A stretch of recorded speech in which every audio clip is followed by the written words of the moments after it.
everyone, and welcome to another show on Sirius Rising. I'm your host, Z Smith, and I'm joined, as always, by my co-host, Danny Wilton. How are you today, Danny? Great. Don't sound so excited. Well, I am excited, and you know why? Because today on Sirius Rising, we are so excited to announce that we have two very special guests, Suspicious Observers and Billy the Professor, Mr2Tuff2. So how are you going, guys? Doing well. How y'all doing? Fantastic. Hey. What's up, SO? How are you doing? Well, I literally 5 minutes ago got in from the airport. Those who watch the 2-minute news, that I've been on a business trip all weekend. This is definitely first priority when I get home. Excellent. Well, thanks for joining us. You kind of just walked in the door, so I appreciate you jumping on as quick as you did. Yeah, absolutely. Absolutely. I broke more than one speed limit on the way here, so well. Well, as long as you didn't get any tickets, you know. Yeah, exactly. Exactly. So it looks like we had an earthquake last night to start with, just to kind of kick everything off. What did you find out about it, SO? Very interesting. It was on the western subduction zone of the Americas. For those who don't know, there's two basic kinds of earthquakes that happen most often. One is called a strike slip, and that's when the two plates that are on a fault, or the two pieces of land that are on a fault, kind of move laterally side by side.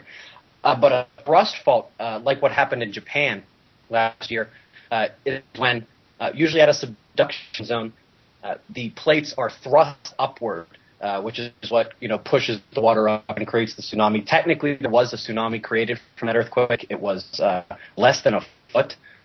So it technically was a thrust fault. But luckily, as of this morning, I hadn't heard that there was too much damage or any deaths. I don't know if you guys have got any updates past that. You guys heard anything? No, I haven't heard anything. No, Sandy's taken over pretty much everything. Yeah, we got on the other side of the coast too, right? We got Sandy now, so good God. Well, the weird thing I found, SO, is that when I first heard about the earthquake, I was on Facebook, I was online, and everyone was talking about a tsunami, so I jumped onto NOAA and had a look at their tsunami advice, and they were actually saying there was no tsunami alert, yet there was all these other conflicting information, saying that there was. So I thought that was a really poor effort, that they had so much confusion and there was so much conflicting information. And, I remember when I was listening to them talking on the news, the meteorologist said that trying to estimate tsunamis is not an exact science. It's something that they, really, it's a bit of guesswork. Is that correct? Yeah, I guess so, until, all the final numbers come in. I guess technically at this point we're not even 24 hours out from that quake. Something I will say when I reported it this morning, I showed one of the features on RSOE. That's the alert map that I show with all the different things on them. You can pull up the population in an area. This is most useful if there's like a nuclear accident and you want to see how many people live there. But I pulled it up for the earthquake, and it appeared on there that it was a fairly unpopulated area. Okay. However, I did take a quick look at the comments section today, and a couple of people were saying that there are some mid-sized towns up there and a couple indigenous tribes as well. Although I wasn't aware that went there in Canada. So just going off what I saw in the comments section, so maybe there are more people there than I thought this morning. I hope not. Yeah, well, luckily there were no deaths, so I don't know. I've got a feeling that things are starting to ramp up. What do you feel? Do you get that feeling too?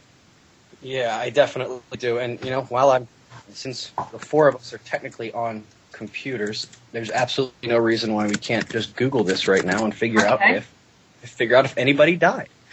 Okay. Yeah, I can't think of it. No, I got not seeing real quick. MR2, what have you been doing while SO's Googling that? Have you been doing any more new experiments, or? Well, I've been fiddling with a microwave oven, magnetron, using it as wireless electricity. See what that does with some water. Just kind of tinkering with this and that, a little bit of this and that. And I don't know whether you want to talk about it, Professor, but you've been in contact with a certain group of very amazing scientists. Yeah, I forget about that. It's funny how we forget the important things, isn't it, sometimes? Yeah, I kind of got forward the last week. The people with the Thunderbolts Project, a guy named Mark Spann. How you doing, Mark, if you're listening? Hi, Mark. He got in touch with me about the experiments that I was doing, and they were pretty interested in it. They passed around their circle quite a bit all week, and I actually had to talk to David Talbot for about an hour Friday, and so him. That's awesome, man. Well, yeah, it's incredible. You know, I don't know if I got my point across or not, but you know, they're looking into it, so hopefully, you know, something good will come out of it. They've certainly been in touch all week. We've been back and forth. So, did you say we might hear from today, or is it? Yeah, well, they had asked, was this a call-in type show, maybe to ask a couple of questions. They're dying to talk to Suspicious Observer, pretty much. He and I both. They love both of us, to be honest. Oh, that's most awesome. of the people. Yeah, that's what I thought. Pretty cool. Pretty cool. Any death, Professor? No deaths? Come again? Any deaths at all? No, there were no deaths, and there's not even a lot of damage even. So that's good news. That's good to know. And just for those of you, sorry, Danny, I was just going to say, just for those people that are listening that may not be aware who the Thunderbolts group are, these are scientists that are using the correct model when explaining the mechanisms of our universe. They use the electric universe model. And so it's really exciting that they have found the work of SO and Billy and have been in contact with you guys. So I think that we're going to see some amazing things when you guys put your heads together. It's really exciting that we live in these times, and you know, we're starting to have the ability to really understand the mechanisms of, you know, this fabulous universe that we exist within. It's now incredible. You can have your say, Danny. Oh, thanks. She's always interrupting me all the time, I swear. So I'm curious, SO. So I've been watching a lot of your reports lately, and it seems to me, as just from what I'm watching, that things seem to be ramping up as far as patterns and conditions and things like that. And I was wondering if you might be able to kind of go into what it is that you're seeing develop. And, you know, if you were to chart it, are we looking at things that look like exponential charts, or are they just creeping up at a slow, steady pace, or what's actually happening out there that's kind of raising some concerns?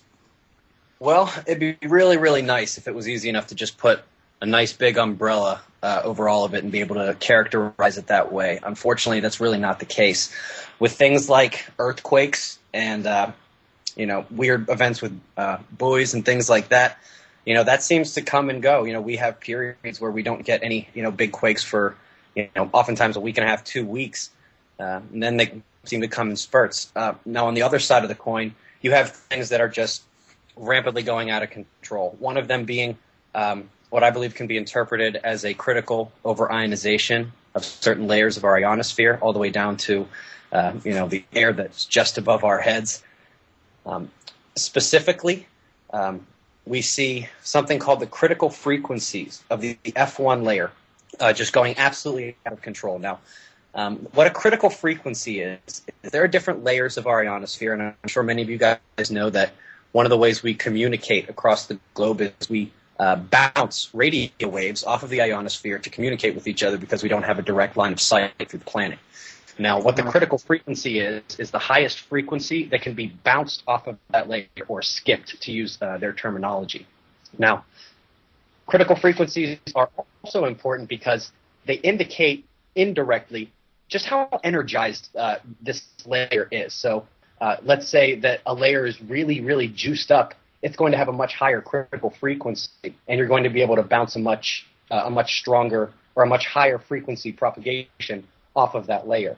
Now, what we've seen from the past data, it appears that, excuse me, this generally follows a solar cycle pattern. we see somewhat low numbers right before last solar maximum. They went up at solar maximum. They came back down during that really long solar minimum we had, but they're going absolutely out of control. They are 2 to 3 times higher than they were at last solar maximum, wow. and it doesn't show any signs of stopping. And it actually didn't really appear that there was much more going on other than that layer until this year. Now, this year we sort of got noctilucent clouds dropped in all of our laps unexpectedly. You know, what noctilucent clouds are, they're up higher than any other clouds. We tend to think of those wispy cirrus clouds that, precede the big thunderstorms as the highest clouds that are up. Well, these are a little more than double as high as those, where water is not supposed to go. Scientists do not have any idea how the water gets there, although they do believe that one of the things the water's clinging to in order to make the clouds is actually meteor smoke or meteor particles. The water would be clinging to it. They think that makes up about 3% of the noctilucent cloud mass. So big question would be, where's this other 97% coming from? And the reason why it's important this year is because it was a rare Arctic phenomenon until out of nowhere. They just started exploding all over the world. We were seeing them at mid-latitudes and even some in low latitudes, and as much as they didn't have an answer for how the water got up there, they had even less of an answer as to why they're being seen all over the planet. Wow, any idea on the cause of that that you have? Sorry, say that again, Dan? Do you have any idea of the cause of it? Star water. Yeah. Star water, Yeah. yes. Saw that video. Yeah. So the overlay that's occurring in the F1 layer, what do we have to worry about by over-ionization? What does that mean for us? Well, this is a point where we really run up into a problem with the skeptics, because it's real easy to say, oh, weather records are broken all the time, and we're looking for them more than ever. Yeah. But I would definitely have to say that what's happened the last 2 or 3 years with all the weather records that are falling is just absolutely ridiculous. You could focus on the ridiculous year for tornadoes that the United States had, the unbelievably bad winter in Europe and India, the winter that wasn't in the United States, record flooding one year, record drought the next. July 2011 to June 2012 was the hottest 12 months they'd ever recorded. Then the next month followed up as the warmest month they'd ever recorded, and all of these records appear set to fall again. It's really this would definitely be something that falls under the category of exponentially flying out of control, and it's really tough for me to believe that you can separate this from the anomalies that we're seeing in the atmosphere just above all this weather that's setting the records. What about the other planets? Oh, yeah. Well, are they experiencing? This is where I run into a lot of trouble with people as well, because a lot of folks are saying, oh, well, the Earth is getting ionized. This must be HARP or the NEXRADs. I'm not going to go into that. They definitely have their role in what's going on. They're not your friends by any stretch of imagination. It's not a good idea for us to be playing God. But I also am quite sure that they're not trying to kill you with documented evidence in plain sight, with visual evidence on public websites, and taking forever to do so. Okay, hang on, Suspicious Observers. Can I please have you repeat that? I was just having these discussions yesterday, so I'm so glad to hear you say that they are not trying to depopulate the planet using HARP. So thank you. I really appreciate that you put that out there. But where I run into it when I try to say, no, the cause, and evidence of ionization activity, high or low, pretty much all over the solar system, starting in the center with the sun. We just came off one of the longest solar minimums that we can even peg, definitely the longest since we've been watching the sun as human beings. And I wish you guys could see the comments going between Danny and Dee here. They're pretty fun.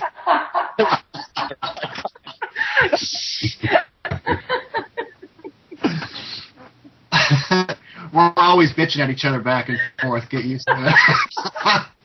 But she's usually wrong. I'm always right. Oh, police!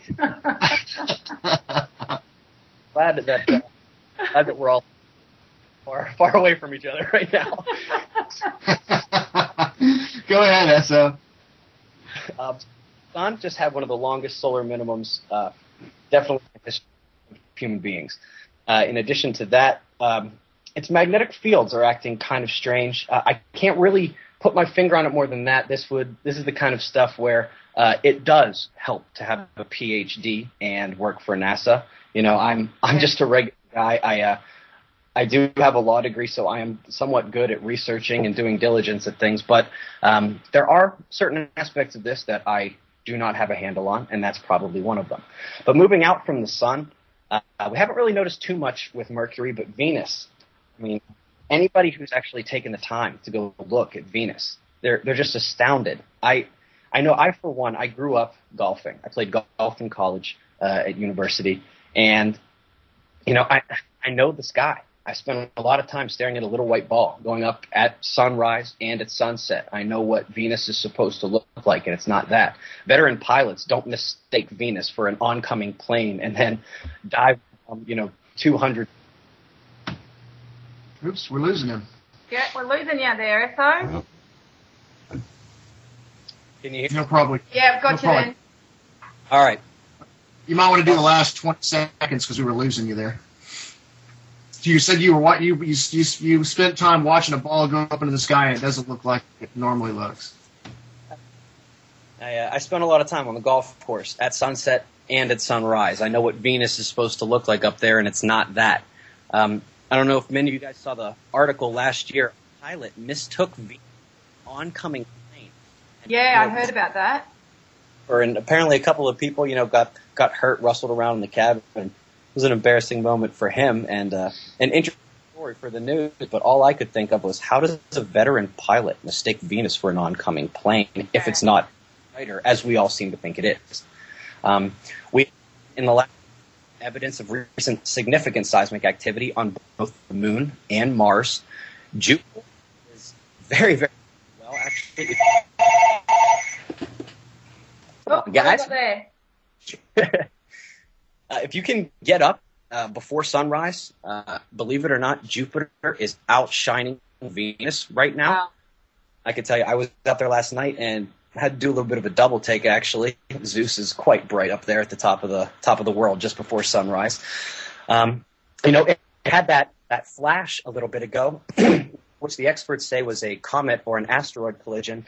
But in the following days, they said they saw no impact hole where it went in. And when they don't see an impact hole, that means it usually broke up in the atmosphere. But they also couldn't see any debris. And also, we actually have to give credit to Billy for this. When he did that slow-mo. The slow-mo, Billy? We've lost you again, Suspicious Observers. You've disappeared on us. All right, Are you there, Billy? Is Yeah, Billy there? yeah. Can you hear me? Yeah, Billy, what was SO saying about the slow-mo? The video about Jupiter's discharge, I think, is what he was talking about. Yes, I must say that video you did was so absolutely informative and, joined so many dots. Can you just go into what you did? Oh, well, is he back? I'm not sure that's what he was getting at, to be honest. At any rate, I just put it in the video editor and slow motioned it down and cropped it out so, you get a better look at it. But it shows definite magnetic anomalies, rings, concentric rings, and then if you look even closer, you can see a spoke type pattern running from the center outward, around that. On Jupiter have too, right? Making rings on Jupiter. Yeah. Sorry, man. Yeah, Go ahead. didn't Jupiter actually lose its ring as well? Like, won't it bend? Yes, Jupiter lost. Apparently, the red spot is, going almost gone, and Red Jr. was born. Anomalies on Saturn's moons. After 70 years of watching Uranus, we saw auroras for the first time. Wow. And then out the edge of the heliosphere, we have the ENA ribbon, which, I think if there is an external cause from the galaxy, I think that's our best signature of it. Yeah. Perfectly perpendicular to the galactic magnetic field. And that's the right-hand rule of electromagnetism at work. For those who don't know, when like particles approach, they deviate from their path of collision at a 90-degree angle. Okay. And so the galactic magnetic field interacts the magnetic field of the sun, known as the heliosphere, and creates perpendicular, directly at 90 degrees, that ENA ribbon. And bombarding the system with strange particles, energetic neutral atoms, and it is strong enough to be turning the solar wind back into the inner system. Now, what is enough to be causing all of the overionization? I couldn't tell you. Whether or not the something from the galaxy, I couldn't tell you. But it's that seems to make sense when you what that ENA ribbon is doing. We're getting bombarded with particles, and the solar wind's getting turned back around in the system. Somebody's messing with his signal, I bet. You ain't kidding. Sounds Terrible. like we There can is still a good hear you contender. just going in and out a little bit, that's all, but we can still hear you. So SO, do you think this has got something to do with this interstellar galactic cloud that we're moving towards? Well, it's possible. The issue is that we don't really know whether or not we are the way that you're talking about this interstellar cloud. I've heard a lot of other people talk about it. Yeah. Dan, please correct me if I'm wrong, because it's been a while since I've diligenced the ENA ribbon a lot. It appears we're coming out of a cloud of dust and tiny particles into this. I don't know if you can really call it a cloud, but it's this more massive energy rather than particles. Okay. And as I understood it, that galactic cloud kind of shielded us from cosmic rays. And now that we're going to be moving out of that dust cloud and into, some people were calling it the photon belt. Some people, I've heard it called, the energy cloud. Whatever it is, it's, it is something different. Where we are coming out of the process, how long it takes us to move from cloud to cloud into one, into the other. That's probably something we don't know. We could have done it already. It could have happened a long time ago. It might not happen in thousands of years. It could happen tomorrow. I don't know. Yeah. So we're coming out of one which is full of dust, and we're moving into one that's full of like an energy cloud is what we're moving into? Yes. I'm going to pull it up real fast. Right here. There are some scientists that... That's really interesting, because when we look at the, Dee and I, we do a lot of research on cultures and ancient cultures and things like that. Have been saying for a long time, and even Don Alejandro, with he's the Grand Mayan Elder, said that we're going to move into some kind of an energy cloud, and that for whatever reason, that it would go dark for 3 days. And we hear this 3 days of darkness. We hear it all over the place, even back in ancient cultures. We see it in the Bible. We see it all over the place. And so I'm just curious: does the electric universe support anything like that happening? Us going through some kind of a cloud? Would it turn the sun off like a light bulb for 3 days and turn it back on, or could anything like that possibly happen? Anything's possible, Danny. Theoretically, a sunspot is the black hole of a sunspot is typically where a lot of it, they measure more energy and magnetism in the dark part of the sunspot than they do the rest of the sun. Yeah. So theoretically, if enough energy hit the sun, it could theoretically turn to one big dark sunspot. That's what I'm thinking. Yeah. You mean like a comet named Ison?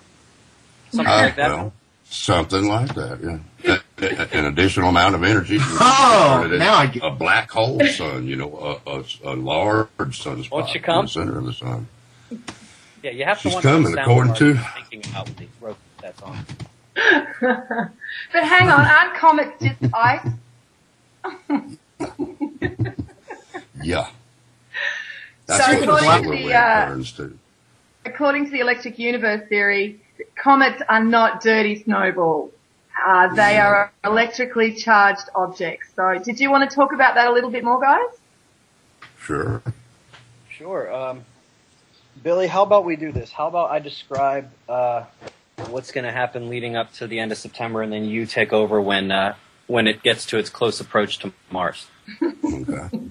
All right. So, everyone's talking about ISON in the sense that, oh, this thing's going to be half as bright as the sun, way brighter than the moon. It's going to be the second sun. I've heard people calling it Nibiru. I mean, literally anything you could possibly think of, they're saying about this, and they're talking about next November, 13 months away.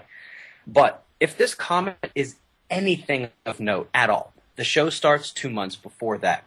Okay. As the position of the planets have it, the comet will appear to be approaching from directly behind Mars. What's going to happen is they're going to come together at the beginning of September, and because of the movement of the planets relative to the movement of the comet, it's going to appear that a bright blue comet and the red planet are dancing up in the sky like Kachinas for about 4 or 5 straight weeks. Oh. And then the comet gets really, really close to Mars. And this is where the electric universe starts to kick in, and I defer to Billy on that. It's all about charge potential, difference in potential of that object and our sun. The closer it gets, the more discharge is going to happen between those two objects. Luckily, Mars gets there before, Earth does. That'll drain, equalize a lot of the energy that it carries. We should see that happen with Mars before it gets to the sun. And also, the comet, depending on nucleus size, at that distance will almost certainly change the orbit of the comet. This will more than likely, if you look at perturbation theory, how that works, that the comet will actually swing wider around the sun once it gets past Mars. But there again, depending on the size of the nucleus, if it's the size of, say, a moon, it could actually change the orbit of Mars itself. This is all physics, standard physics. That's whether you use gravity or the electric model, the forces applied are used in the same mathematical terms, pretty much. So I'm going to interrupt you for 1 second because you made a brilliant point. I couldn't be more on board with the electric universe, and I know that you're the same way. But, some people definitely take it too far and say, oh, you're showing a picture of the sunspot that came from NASA. Like, that's not real. Or, basic things of chemistry don't work because you read them in a textbook. Yeah. There's a lot of complementing between mainstream physics and the electric universe theory. Absolutely. Definitely. Think about it. You really think NASA could lie about everything? That's preposterous. no more than they could tell the truth about everything. It's a basic law of the universe, really. If you look at positive and negative and how we all react to it, we're going to be half wrong as much as we are half right. Exactly. It's almost obvious we're still in flat earth science at this point now. Meaning that society's been wrong for the past 100 years as well. So. Yeah, and I was just going to say, I actually heard someone talking about the power elite are pointing lasers at the sun and actually changing the sun. And people just, as you said, Esso, they take things to extremes, and it's like they don't understand how little we are compared to the sun and the amount of energy that would take to make any difference. We just wouldn't even have that energy available on our planet. So. Exactly. Exactly. Yeah, it's amazing how people can. And then again, we could find out in a couple of years from now that we were wrong about that, and they did. There's no, don't add fuel to the fire, Billy. Right and wrong is just really a matter of perspective, really. I was wondering something actually. While I just remember, we're talking about the sun. I was looking, as Danny says, we research a lot into the ancient cultures and the ancient mythology, and I love that the Electric Universe Thunderbolts group do the same thing. And a lot of these ancients talk about pillars of light and pillars of fire. Now, I know that on the surface of the sun we have these Birkeland currents, I was wondering, is it possible that we ever would get a connection of these Birkeland currents to our planet, and that these may be what the ancients were saying were the pillars of light or the pillars of fire? Is that a possibility? Well, we have a Birkeland current now around the Earth. The sheet current travel. The Earth footprint and the magnetic connections to the sun that I put in the 2-minute news. Oh, yes. Every once in a while I show the Earth's full magnetic connectivity to the sun. There's multiple connectivity points. NASA only gives us the connectivity for the inner planets, and they only give those connections between the planets and the sun. We don't get the connections for the other planets, or from the planets to each other, or to their moons. Okay. But all 4 inner planets have 10 magnetic connections to the sun, and they all have one major connection, one primary connection. They call it the footprint, the magnetic footprint, or the Earth footprint for the Earth.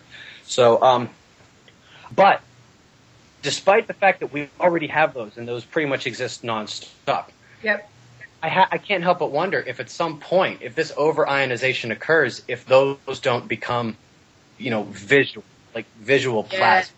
Yeah. So, Yeah. like a yes, no. If you look at the dynamics of this, how energy travels from the ground up to our atmosphere, it is not hard. Well, this hurricane is part of an electric anomaly of two opposing currents. One ground current, which is called, we have 2 sheet currents. One in the ground called the telluric current. I won't say that word again because I probably said it wrong. So we'll just call it ground currents. And these currents run around the entire globe in layers from ground level down. We also have the Birkeland sheet currents that run in the upper atmosphere around the entire planet, and those build in voltage as you go up. And there's a convergence between negative energy that's always coming out of the Earth towards the upper positive plate, and there's always convergence of positive energy from the Birkeland current trying to go down to the ground current. This is how.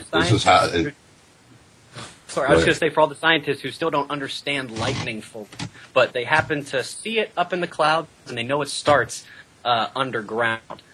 Take that difference potential where we walk on the ground is the least amount of current. The two most charged pieces are way above our heads and way below our feet, and that difference potential is probably the cause of lightning. Mm-hmm, yeah, exactly. Yeah. Absolutely. The same thing happens with a volcano when it spews a bunch of negative dust out of the ground. It's highly negatively charged up into a positively charged atmosphere. You get the same effect, lightning. And like words. I want to ask a couple of questions, guys. I know there's a lot of people out there that have the same question, but can we tell anything about the characteristic of the way sunspots are shaped on the sun? I know Dee had a question a while back about these interesting-looking large triangles on the sun. And the second question is there... Can you hear me? Yeah, I can now, yeah. Is there any significance to the sunspots occurring somewhere on the 5 degrees north and south latitude? Because when I take a look at the sun, I always see those sunspots in 2 stripes somewhere around those. Well, yeah, I actually didn't hear the first question. You may have to give that one to us again. Triangle-shaped coronal holes. Yeah, the triangles that we keep seeing on the sun. The large. Oh, okay. Those are coronal holes. Those are different from sunspots. Okay. Okay.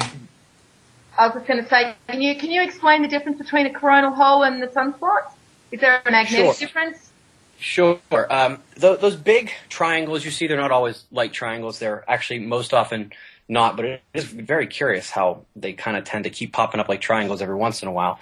But what you're seeing there that's a false color image detecting particles in the corona. And when I say corona is just the sun's atmosphere.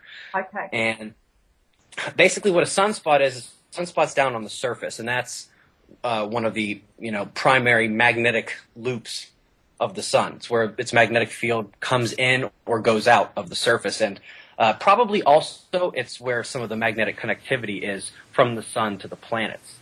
But what the coronal holes are is there are also ultramagnetic regions on the solar surface that aren't confined to a tiny little spot.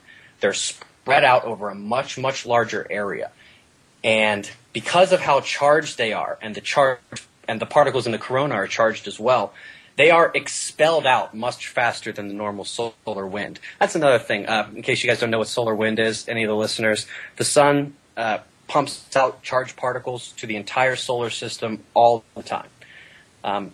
And these particles are up in the corona. You know, they hit some magnetism that does not attract, does the opposite, pushes them out.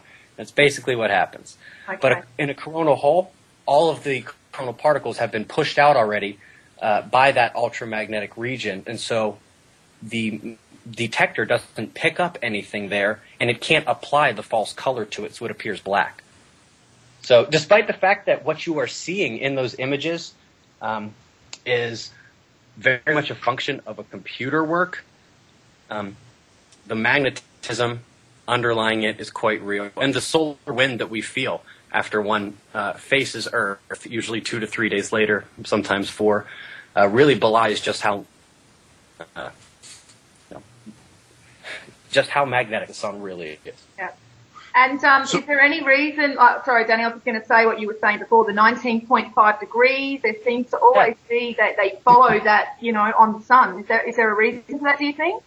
Well, they actually tend to move. You know, at solar minimum, you know, we always have sunspots, some sunspots in solar minimum, but generally we have much less. The way we tell when solar maximum is beginning to start again and solar minimum has ended is the sunspots begin to reappear at very high latitude, both in the north and in the south. And at the peak of solar maximum, and you know, when it's coming down to the end, they're going to be pretty much at the equator. They will migrate towards the equator as we up to the ramp of solar maximum. Oh, the butterfly effect.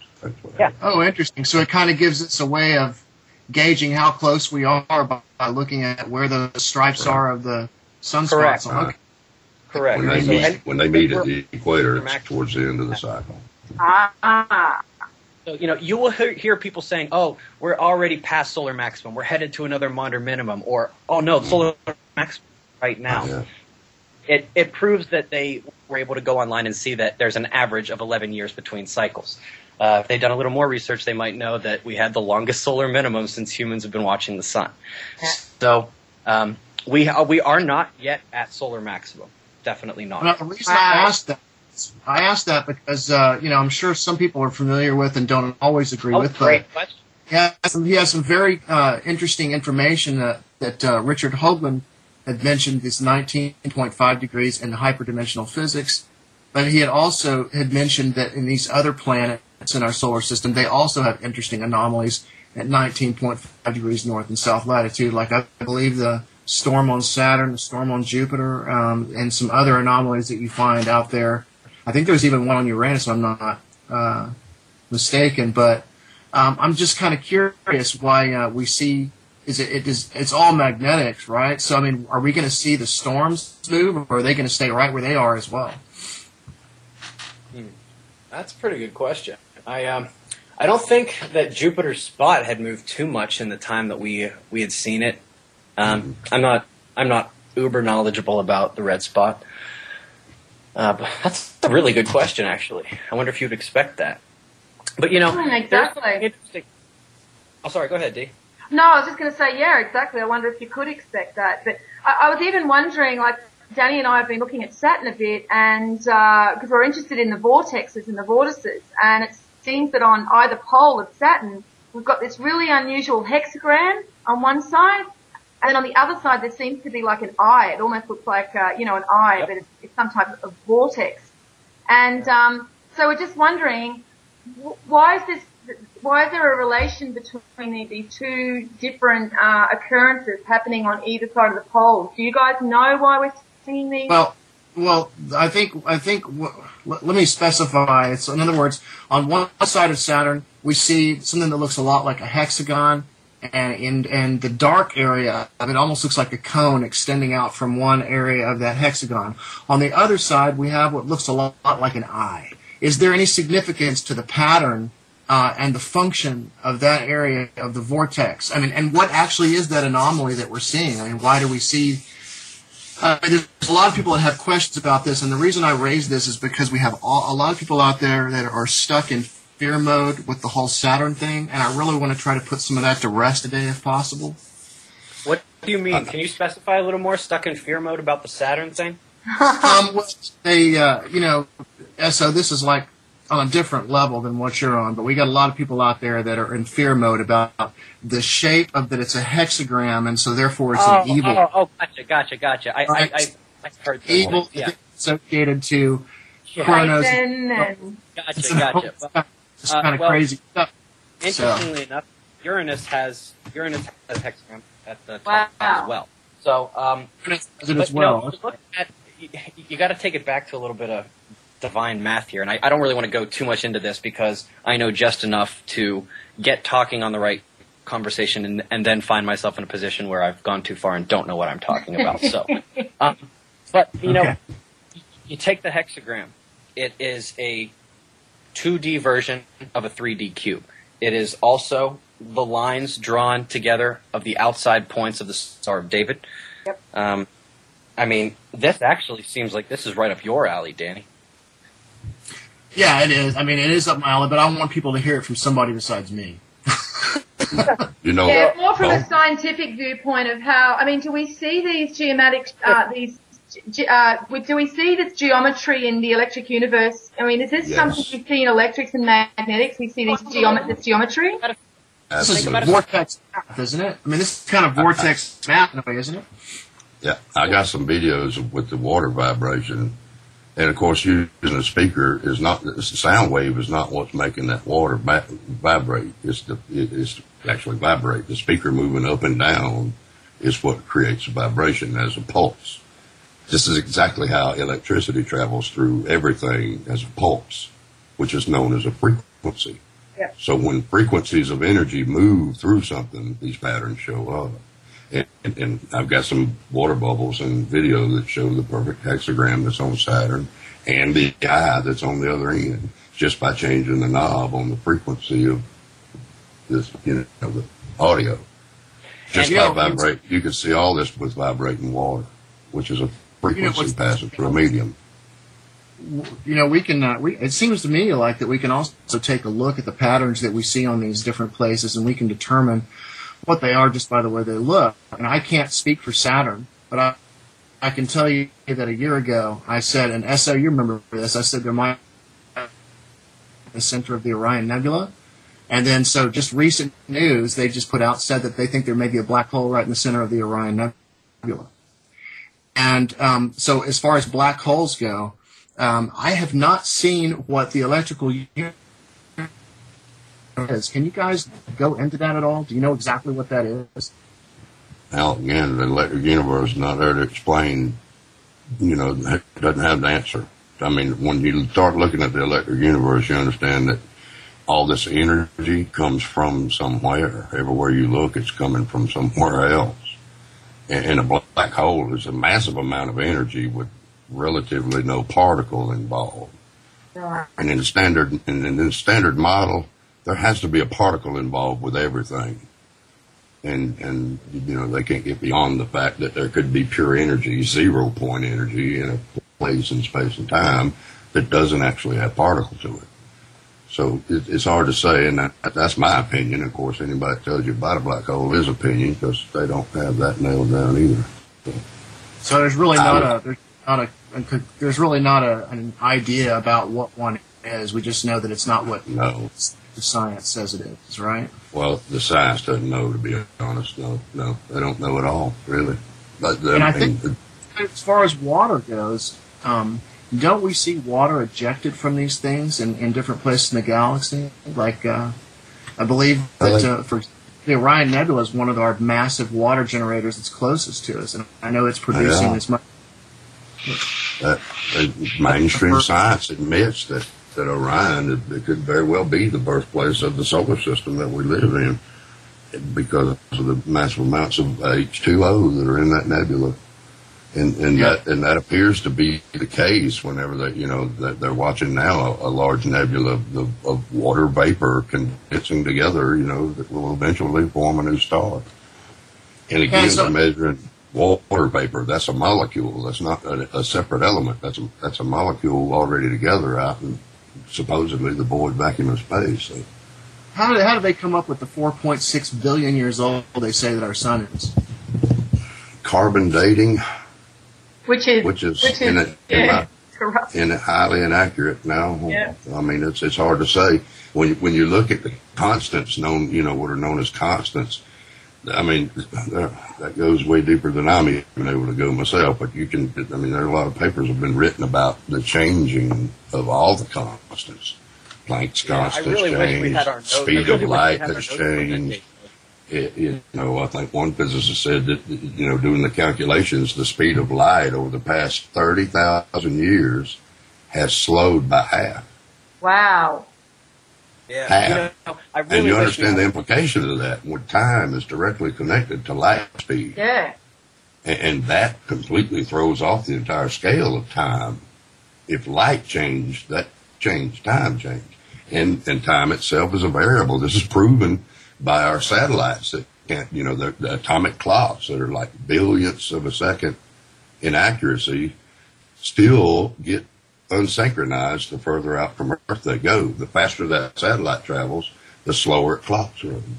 They have to synchronize these like every 4 or 5 minutes to keep them right.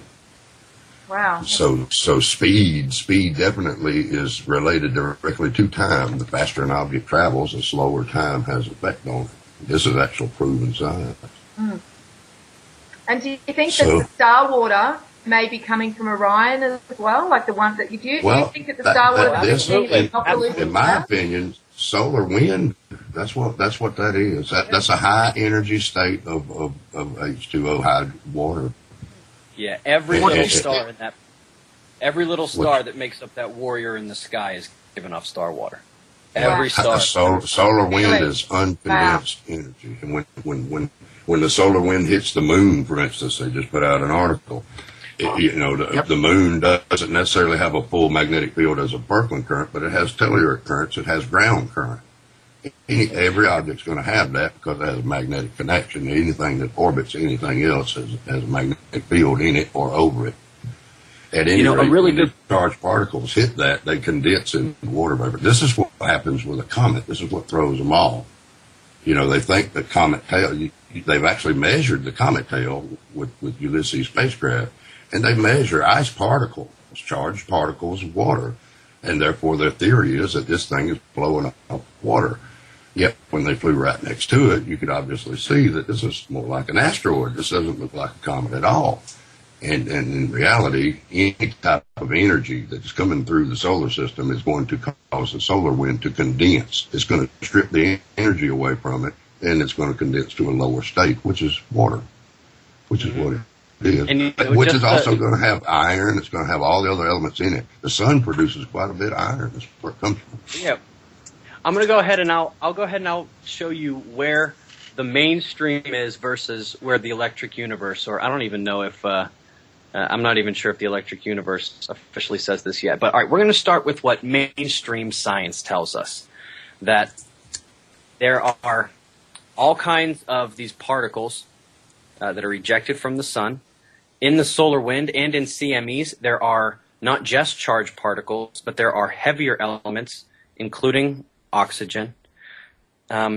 Also, from the experts here on Earth, up where water is not supposed to be able to rise at the noctilucent clouds, we see a whole bunch of water, and they can't figure out where it came from. By the way, it sits directly on top of the ozone. Makes you wonder what those charged hydrogen particles are doing.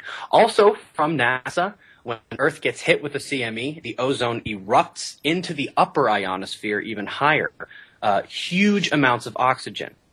So, we have lots of heavier elements. We have protons, we have hydrogen, we have ions, and they all seem to be meeting. There's a lot more hydrogen than anything else, and the water seems to be right on top of the ozone layer. And all I did was say, I wonder if that's where the water came from.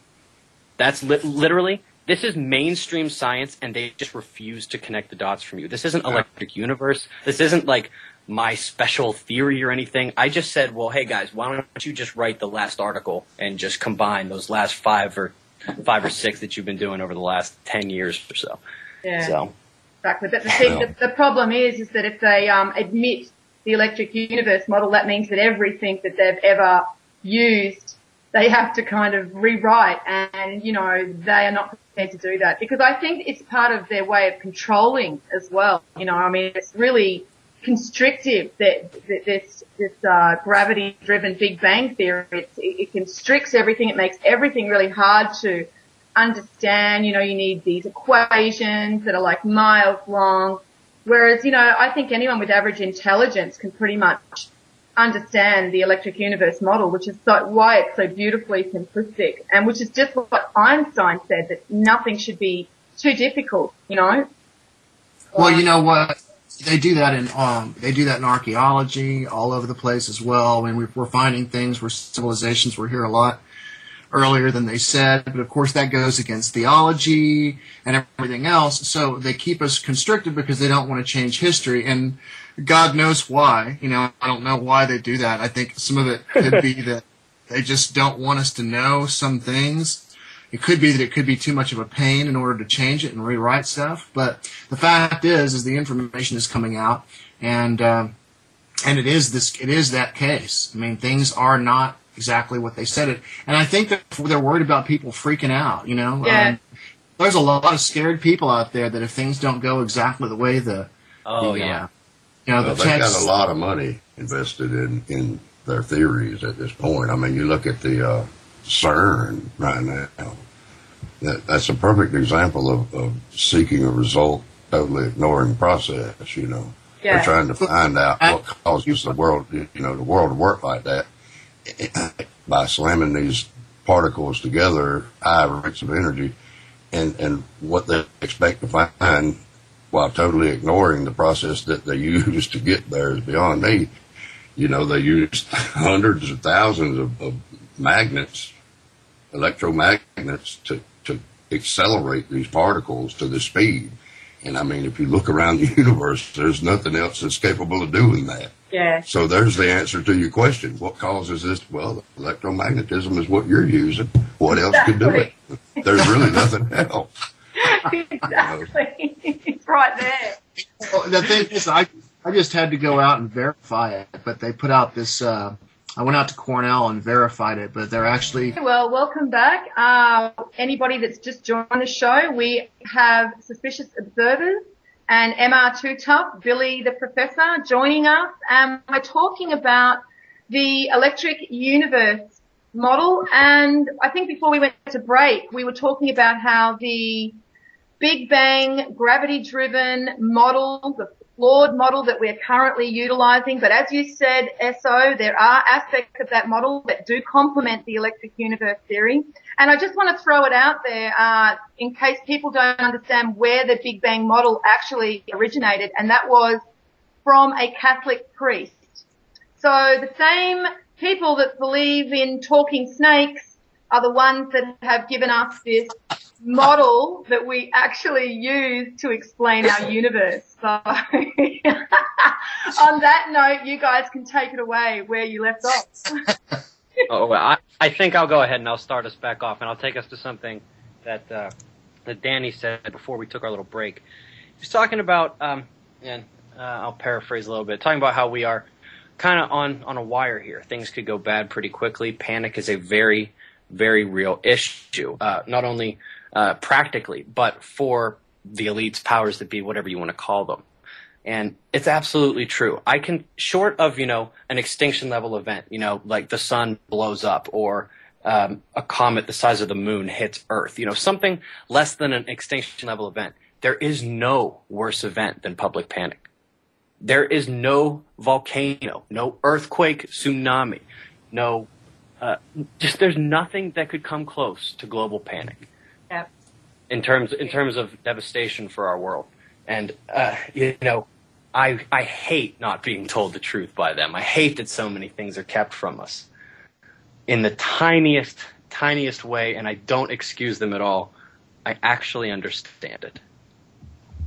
Yeah, I understand too, but the problem that I see is that we have a lot of crazies running around screaming Nibiru this and Nibiru that, and people are actually feeding to the fire of that. And it's I think that's a shame also, because we don't have enough people out there using discernment. You know, what are you going to do about it if Nibiru's? What are you going to do about it if a moon's going to hit the Earth? Absolutely nothing. So what's the point? What's the point in worrying about it? I mean, you know, the world could end tomorrow, but you know, I'm not going to be running to the mountains anytime soon. You know, it's just illogical to think that way, and I think a lot of it has to do with people, or they just want to be excited. I think they're bored. Yep. And I think they want to be excited by things like Nibiru and Anunnaki.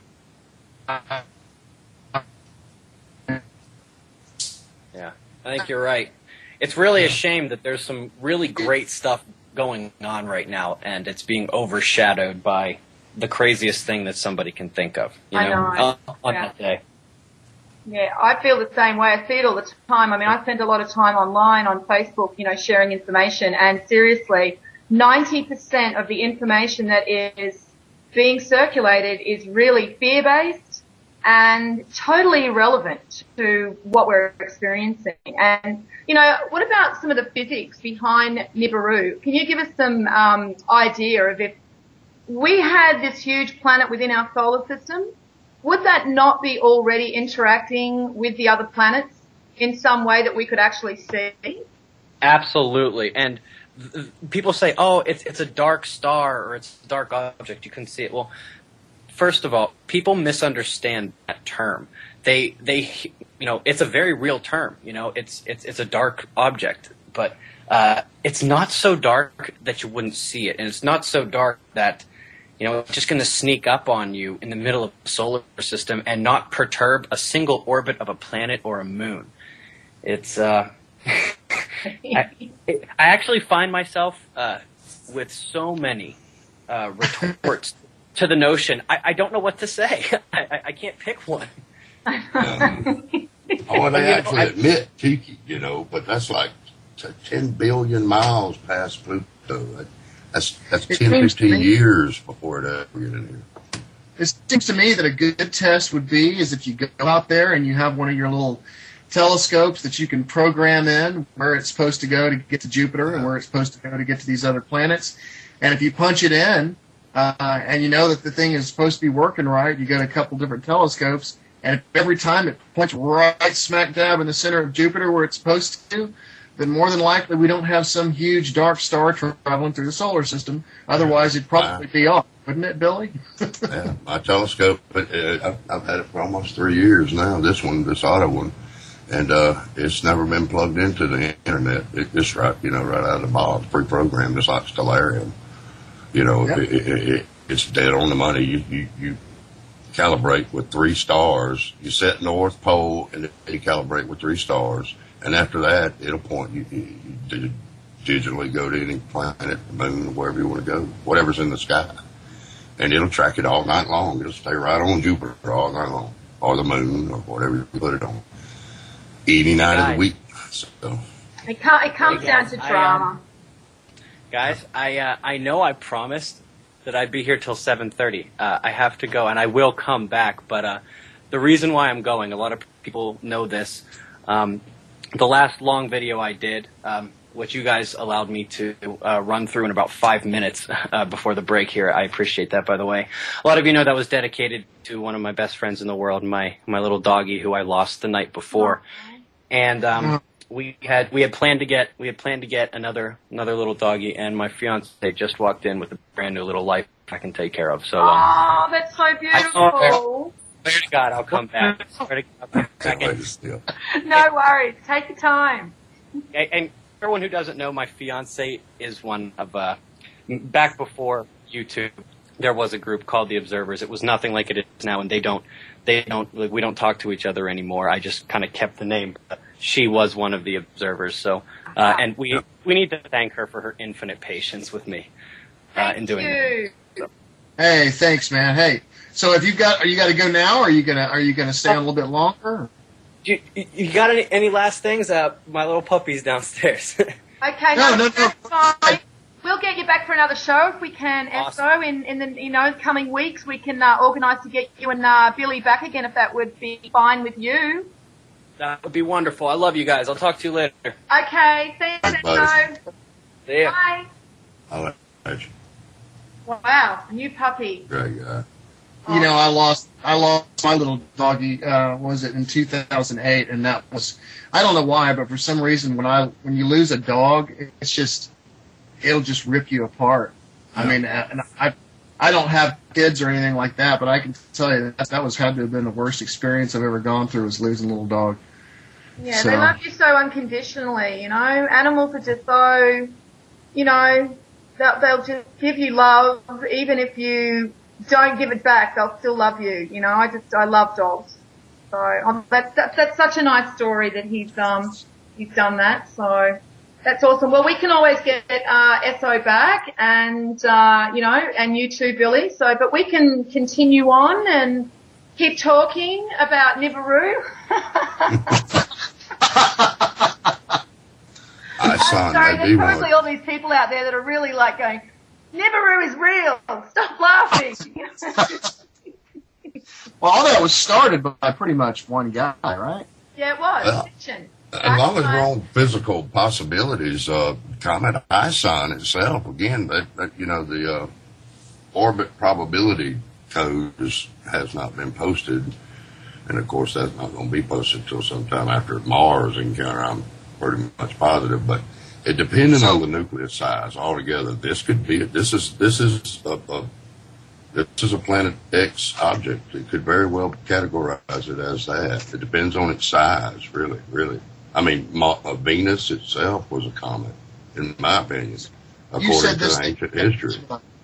You said this thing's going to have a blue color to it, and it's going to be dancing with something red. Yeah, more than likely, it will have a bluish hue to it. Depends on its makeup. Most comets do have this bluish hue, and of course, it'll only be like a couple of million miles above Mars, which, from our perspective, they'll look like one right on top of the other. And Mars, of course, is red almost. So you'll have a blue and red dot. And of course, if there's any theory to the electric model whatsoever, and this comet does have any size to it, then the electric universe may just tell on all of them come next June. Yeah. It may be quite an undeniable fact. I found it interesting what you just said about Venus too, that Venus was also a comet, and I actually really believe the same thing as you. The ancients say, well, it's documented, not necessarily documented history, but that this was like a wanderer for like 600 years. This planet was all over the sky, and before it finally got an actual good, clear orbit as to where it is. Now, the fact that it turns backwards from all the other planets, it suggests that it's new, and it's actually slowing down. If you could predict, if it were an electrical event and you could predict, you would predict that because it's turning backwards, it should be slowing down. And it is. And you could also predict that it should be get much hotter than it would normally, and it is much hotter than what it should be for its position. So, I mean, and that's why it's so bright, because it's getting... I think Velikovsky think, the red spot from Jupiter may be where Venus came from. And of course, if you watched anything with the Thunderbolt project, David Talbot actually has a video about when planets gave birth to comets. This may be, there's more to it than what we know. And if you look back in mythology too, Billy, you see that they always talk about Venus in two different aspects. They've got the loving goddess, that's love and peace, and then they've also got the goddess of war. She turns into this fiery haired, I think Medusa is even been related to Venus with snake hair, and and they used to call it a hairy comet. Well, so I'll tell you, Venus has alignment too with that comet. what were you saying? Were you being funny then, Danny? Were you having a go? I said, no, I know why you like Venus. I'll give you a taste of Venus in a minute. The other war goddess aspect. Yeah, so well. But yeah, so sorry, Billy, what were you saying? Venus has an alignment with Comet Ice on June the 4th. Now, Mars, I have to correct myself. I think I said that was Mars. Mars is October of next year, but Venus will come between, the comet and the sun with an electrical alignment around June 4th of next year, and that'll be one of the first tests of how much energy the object may have. We'll know a lot more at that point. Now, about this comet too, Billy, is this comet something that's only just coming into our solar system for the first time, or is this something they can trace back? According to science, it's just that, this is its first trip in. Okay. It's never been here before, according to them. According to them, yes. According to them, yes. I mean, in electric, this could be where the storm that came from in 2010 on Saturn, this could very well be where that came from. Mm-hmm. Because planets give birth to moons. I mean, this is what, if you look at micro and macro as above, so below, you think about how a cell reproduces.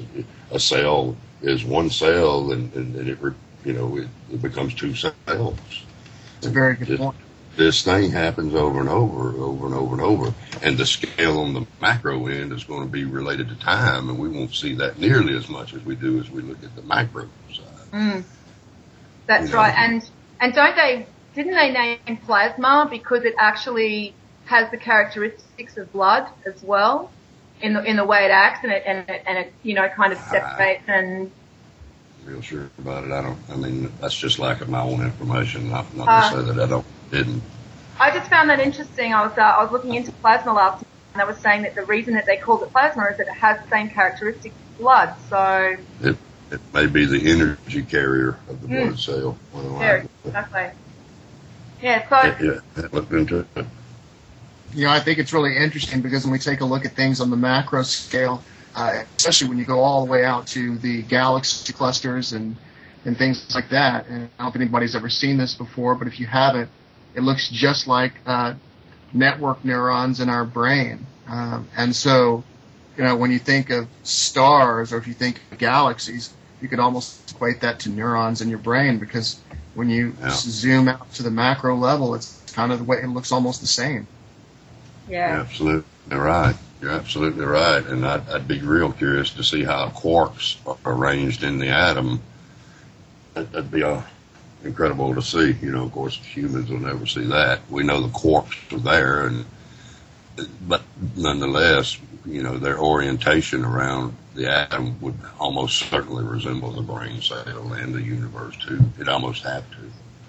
It's incredible that we sit here in the middle of this scale like we do and not realize who we are. I really think if they would start studying, the correspondence principle, the as above, so below, they would really be able to figure out, just like everything, our brain works electrically, our body is electric, so why is it's all a duality, a positive and negative duality in everything.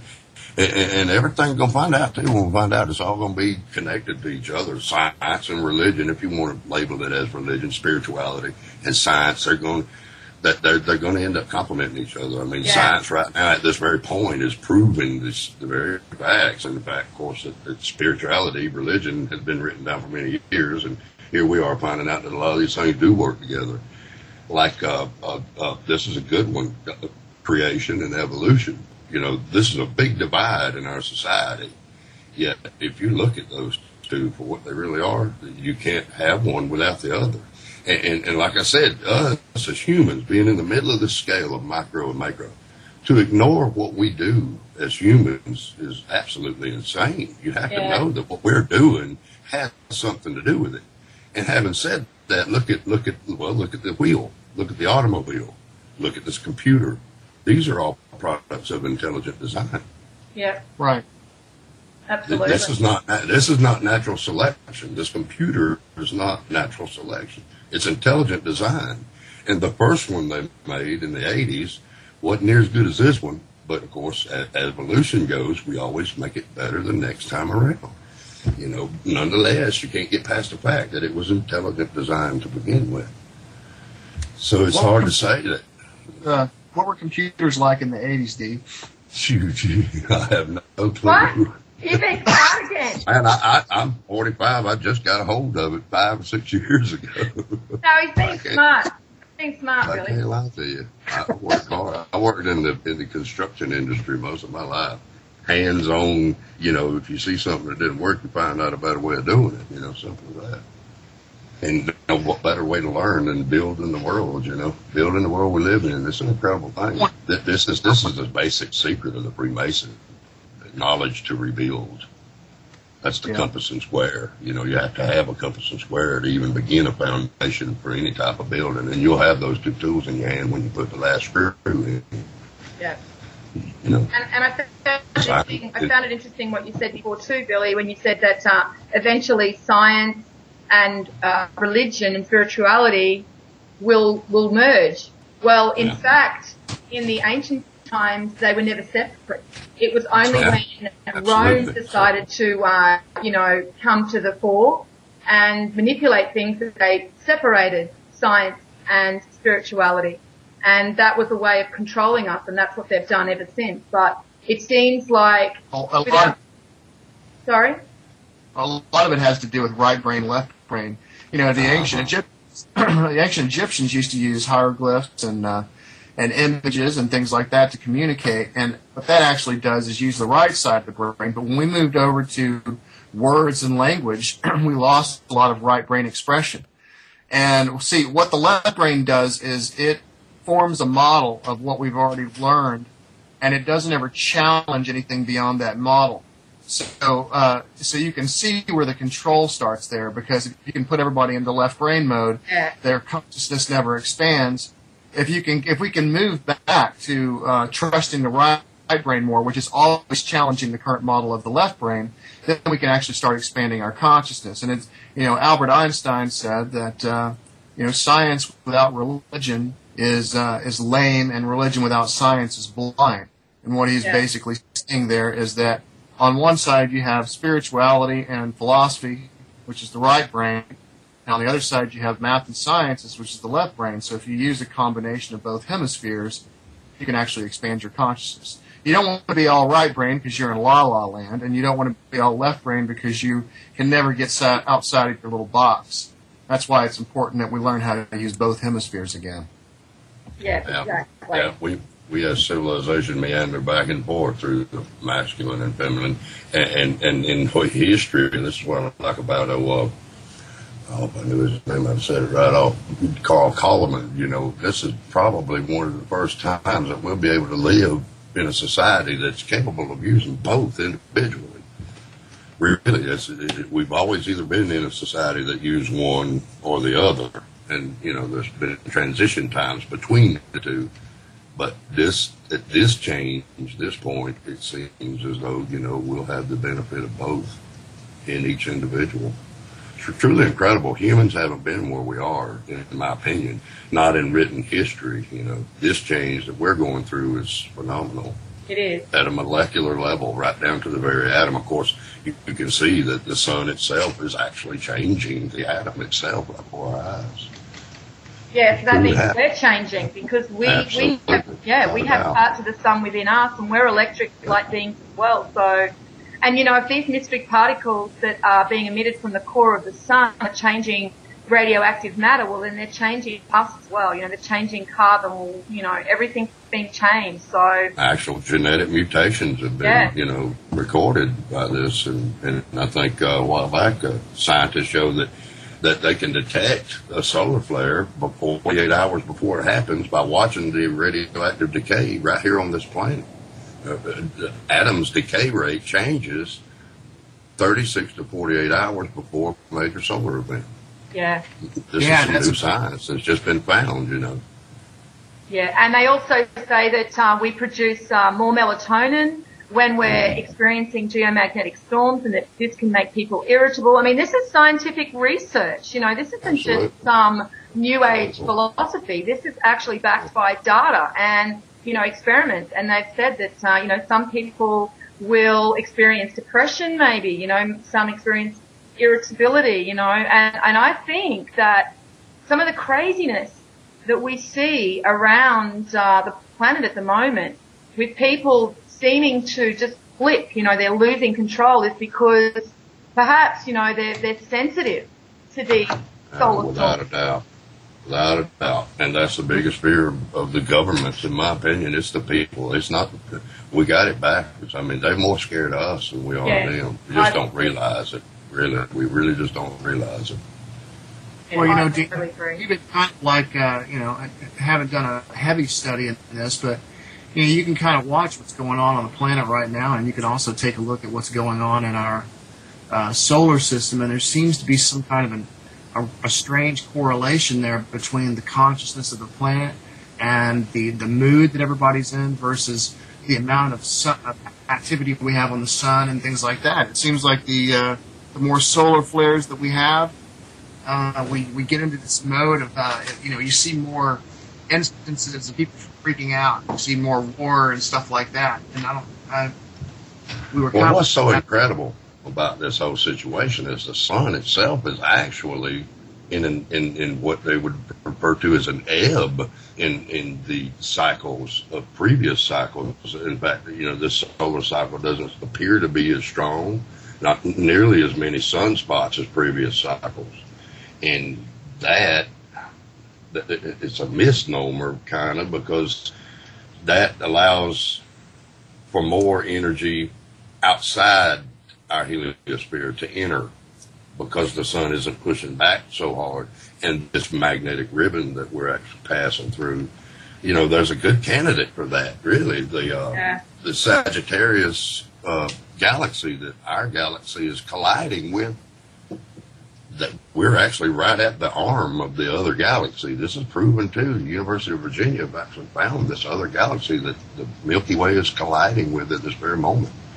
And one of its arms is perpendicular right beside the solar system, right where this magnetic anomaly appears to be.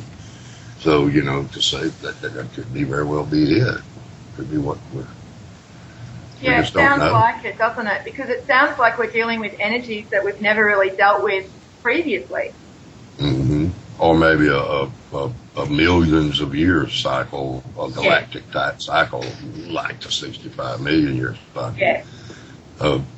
What's even more incredible is this, the electric universe is the fact that she's telling on the scientist herself that all the data that we have, all the data that the thunderbolts have of anything outside of Earth comes from scientific machines, you know, satellites, detectors, and whatnot. They're all owned by NASA and affiliated people.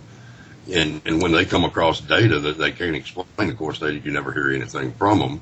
But the data still seems to get released, and of course that just damns them altogether when some of these things come out that don't show what they initially thought. Say, like the new radiation that was measured from a black hole at the center of our galaxy. They discovered an entire new type of radiation, which is radiation is electricity. Yeah. Nonetheless, they discovered this, and they released the information, even though they don't have a new clue for it. They release the information, and then it's kind of hush-hush. They don't say any more about it, Yet this is chalk one up for the electric universe team type deal, It seems to be happening over and over, too. As though the universe herself were telling on, making it almost undeniable what it is. I know. And do you know, like, when you look at the Hindu calendar and even the Maya calendar, they measured huge amounts of time.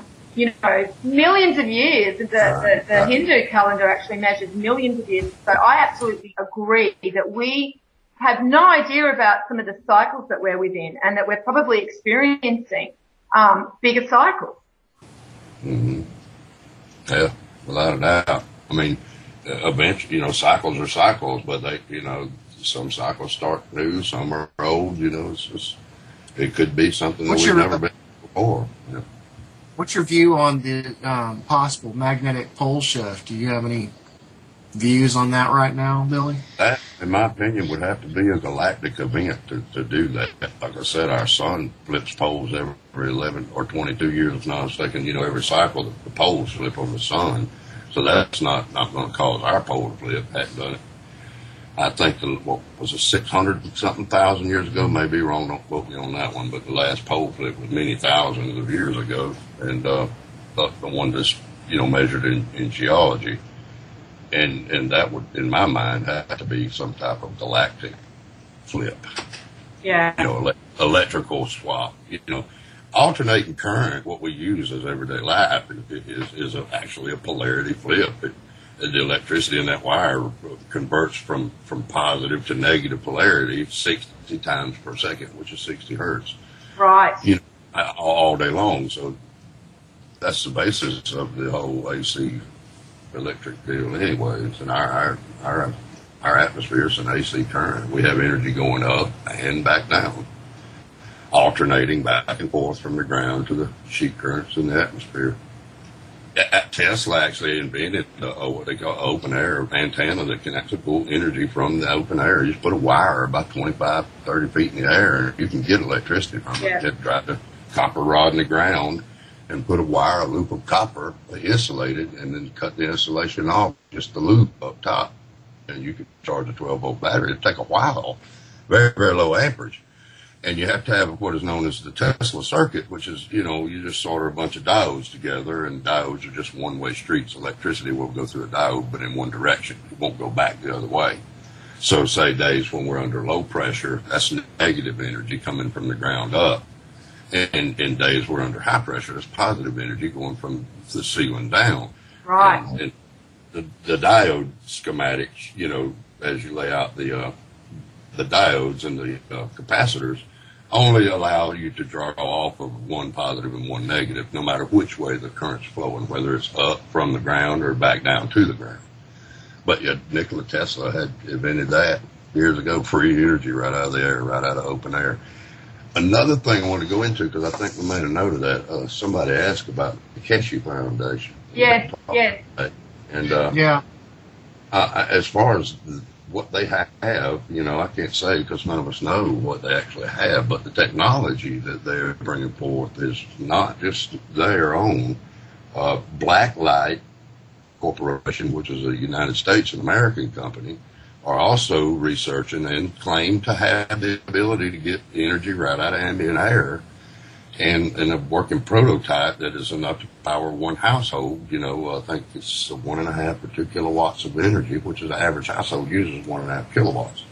So they're working on that here in the U.S. Blacklight Company that'd be a free energy device about the size of a 10 building, And another company, let's see, I wrote these names down. Keshe, Blacklight. Okay, we got another one from the UK here, my buddy Chuck. Hats off to Chuck.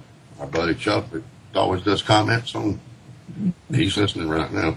He sent me an article yesterday. He and I were on Skype, and the UK engineers have learned to create petroleum from thin air.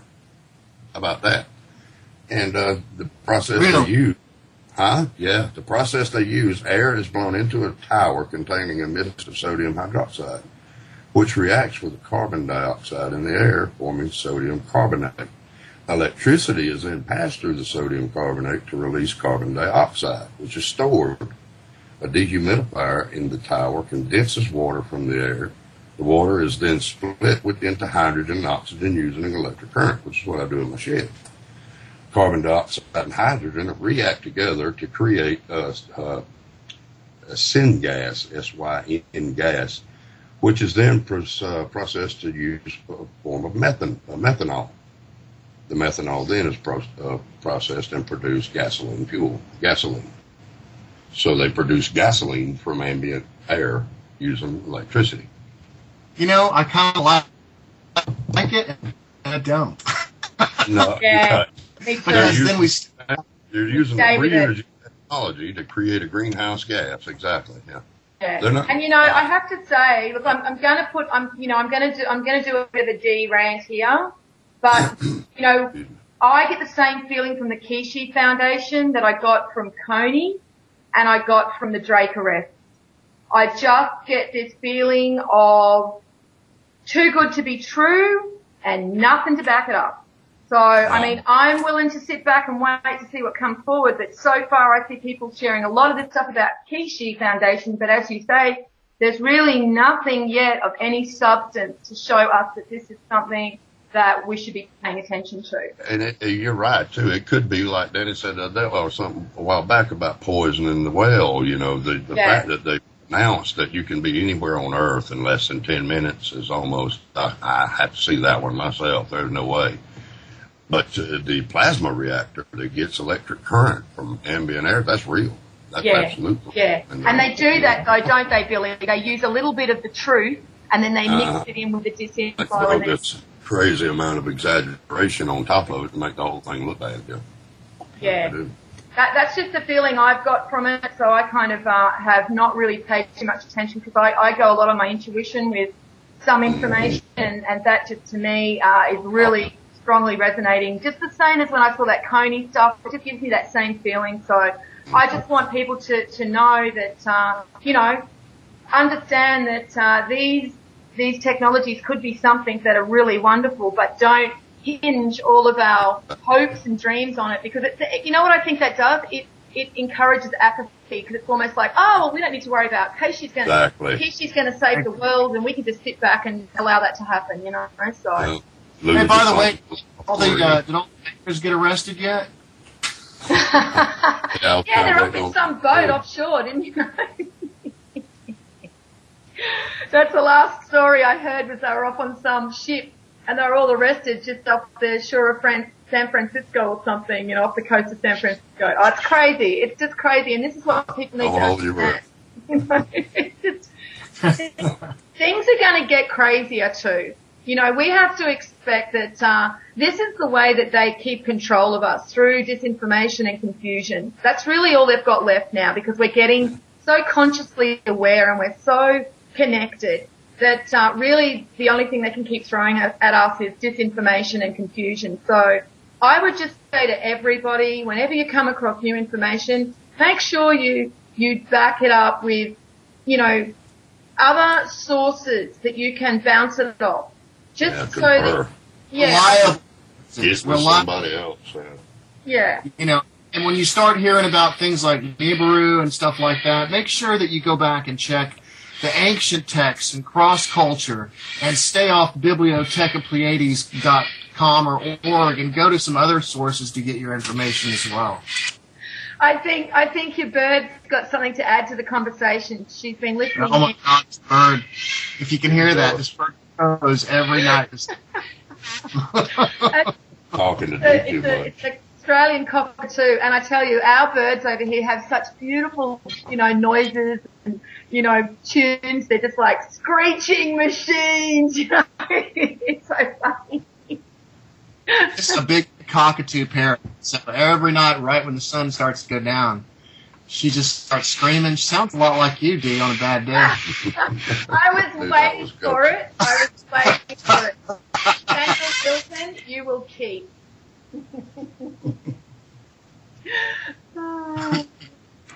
You're not funny.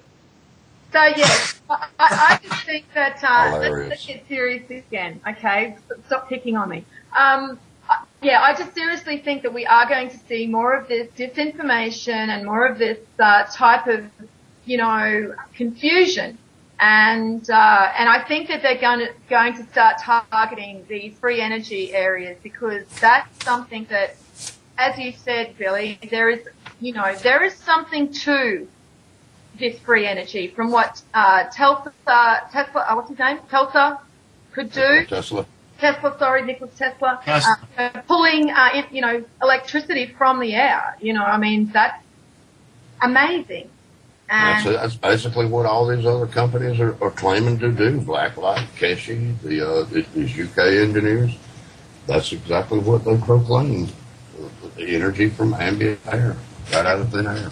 So we just need to kind of see some more substance and see this starting to be rolled out. But, you know, I've got this feeling that no matter what, you know, what we discover in relation to free energy, and what we can utilize in relation to free energy will never be allowed to see the light of day while we have these fossil fuel companies controlling the world. Because really that's... Thank you very much.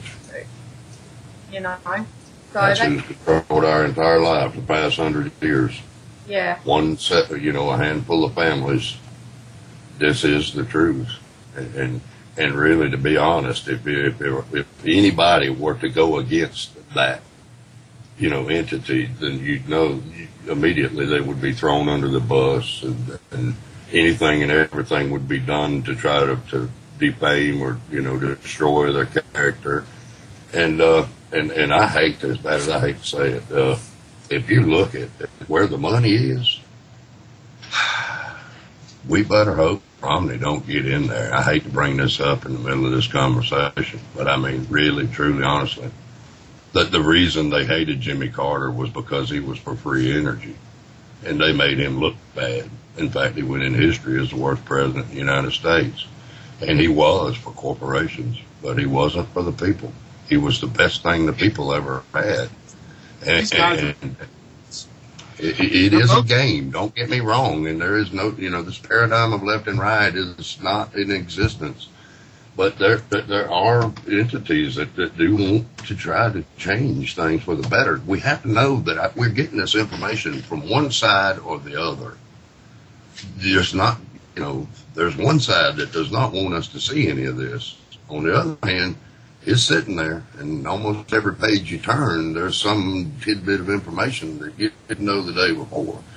Again, like NASA with the electric universe, we wouldn't know anything about the electric universe had it not been for the data released by NASA's equipment. Not saying I'm not taking up for anybody at all. It's just this is the nature of the universe itself. There's going to be half truth and half lie and everything. Yeah. Yeah. As far as the whole Obama thing, though,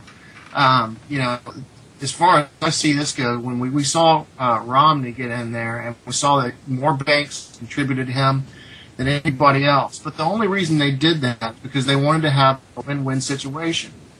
They're both puppets. They're both controlled by the same people. And it's all those people out there that think that when they go in there that their vote counts, that they can go right back to sleep and think they did a good thing. You are kidding yourself, because your vote makes no difference. You don't put a gas car where the engine doesn't run. The other day, my wife and I were talking about the same thing the other day, and until they put a none of the above on the ballot and actually go by that, the elections are for nothing, really, that we don't have a choice. That's right.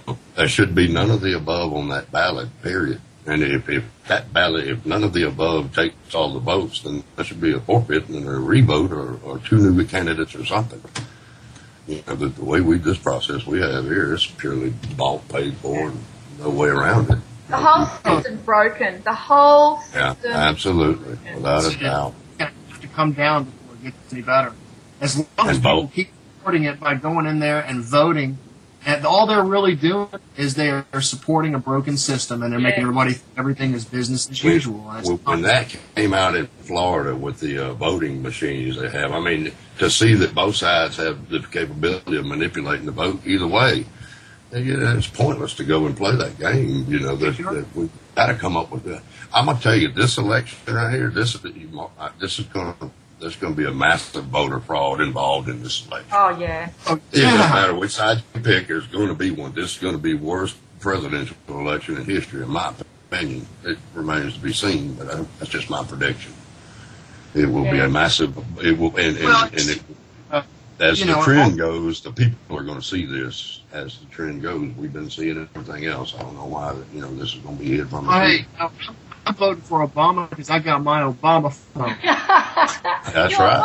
You got your phone. Because he gave me a phone, and so I'm voting for Obama because I got my Obama phone. Well, do you know, over here, we actually get fined if we don't vote. It's compulsory for us to vote here. Yeah, and I didn't vote, and I just got myself a $100 fine in the mail. Wow. Yeah, I know. They fine us. So it's almost like even when the system's broken, they force you to they're trying to actually stop that now because they know that people that are actually smart don't vote. So they don't want people voting. They only want the ones that are brainwashed voting. So they would prefer that it isn't compulsory. And so there's a bit of a move at the moment in Australia to try and, I mean, it was spoken about, a couple of, 6 months ago, a year ago, that they were going to try and make it voluntary. So yeah, I mean, look, the whole system's corrupted. I mean, it's everything. The financial system is corrupted. I mean, that's now so imploding. I don't think we have long to go, guys. I really. I tell you what, man. When all this is said and done, and we turn around and we look back at this time and we see how many people's lives were enslaved because politics are upside down, because the economy is upside down, because any science, meteorology, geology, astrophysics, all the sciences are on their head. The fact that all these things that we thought were so stable in our life were turned over, that is going to cause massive amounts of people to try to be more self-sustainable, more energy efficient, try to get off the grid. This in turn is going to save millions of more people in the event of a catastrophe. Yeah. Because of this dependence on the system that they see broken in front of them, they're going to go to being on their own. This is happening as we speak, And again, it's the universe herself. She does this. It has to be something negative in the middle of the room for all these positive reactions to try to take care of it. Yeah, well, it's like the phoenix coming from the destruction. That's what I. Right, that's you exactly can't have right. fuel without destruction, and that's what we're witnessing now. We're witnessing the destruction, but this is where people need to not move into the fear and understand, like you say, Bill, it's all natural. It's part of the cycle, and we just need to understand nothing to fear. Yeah. I'm loving everything tear down because I know we're tearing down a bunch of crap anyway. Yeah, exactly. I want to see it all just go to crap because it needs to happen. It's got to be rebooted. We've got to reboot. It's unavoidable. It's unavoidable. It's like that can they continue to talk about kicking down the road. It's unavoidable. Whether it's economy, religion, science, it doesn't matter. The paradigm shift is happening, and it's unavoidable. Again, you can't stop an event, but you can manipulate your outcome. That's pretty much the basic of it, That's right. And my new saying is that fear is the enemy of consciousness. And that's what we have to remember. Every time we move into the fear, that means we're not trusting in the universe. We're not trusting in ourselves. So we're separating ourselves from our instincts. So when we get back, we're connecting ourselves. It's a road we all go down. Fear is a motivator. And to be honest, it's probably what got all of us started. And then once you get into it and start understanding, then the fear kind of subsides and goes away with the more that you learn. But again, if you look at our whole society, like right now, I'd say still 70% of the people are devastatingly asleep. Yeah, and fear is the only thing that's going to get them up and start. So I agree, and I think it's a duality with everything. Fear and love too. They Absolutely have to complement one each other. Absolutely, and I think that's what it's going to take. Because I was thinking about this, about how. It's almost impossible to wake up these people that don't want to wake up. They don't want to, process the truth. And so I started thinking, well, what's it going to take? And I really do believe it's going to take a huge cataclysmic event that's undeniable, that's going to wake these people up. And some still won't wake up. Some will not do well, but some will use that fear as a motivating factor to change themselves. And I think once you move out of the fear is when you start expanding yourself with knowledge and information. And the more you understand, the less you fear. So I think that's what the goal is to keep continually learning and expanding through information and knowledge, and good information and knowledge, not the disinformation which is currently, circulating all over the place. Yeah, people take it to the extremes. Without any doubt, they take it to extremes, knowing that people are going to start out with fear, and then that's going to go almost directly to anger, which for me personally, that's what it did. I think back in '06, '07, when I first started into this, dead on Alex Jones, I couldn't wait to listen to that every day, and you walk around mad beating the table, can't believe they're doing this and this and that and the other.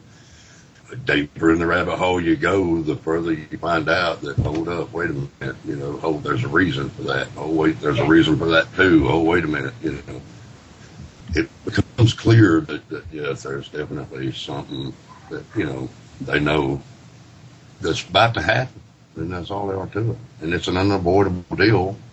And sometimes I just have to sit back and say to myself, man, I hope they know what they're doing. And, I really do. Yeah, and that's what I find too. And I know, Danny and I always talk about this. It seems like when we're on the right path, everything flows. Everything just comes together beautifully. Mm-hmm. And, when you're not on your path, it starts getting bumpy.